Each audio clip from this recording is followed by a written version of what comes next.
মাঠে যেতে গেলেও আমাকেই সাথে যেতে হয়, কারণ ওনার একা যেতে ভয় লাগে, যদি ওনাকে ভূতে ধরে। আমি এত ভালো বুদ্ধি দিলাম যে বলছে আমাকে ভূতে ধরে। আমি বললাম ভূতকে বলবে যে আমি ঝুমার বর, ভূত আমাকে দেখেও ভয় পায়, তাও শুনলো না।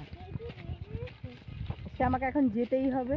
দুপুর, আমরা বাগান আছি বলে বোঝা যাচ্ছে না, মাঠের রোদটা দেখবে, রোদ দেখো। এই বাগান পরিষ্কার করতে যাই, দুটোর আগে পরিষ্কার হবে না, বাড়িতেও যেতে পারবো না, কি অবস্থা। জমিতে কি ঘাস হয়েছে জানো না, রোদ বলার মতো না। নাও, রোদ চলে এলো। এতক্ষণ ভালোই ছিলাম গো বন্ধু, রোদ এসে দিল। কই, এই দেখো আমার ঝিঙে গাছ বড় হয়ে গেছে। ওটা আবনা গাছ, তুলে দাও। এই লঙ্কার চারা, এই দেখো যদি এই চারাটাকে তুলেছে, ঠিক করে পোতো এই চারাটা, হবে না।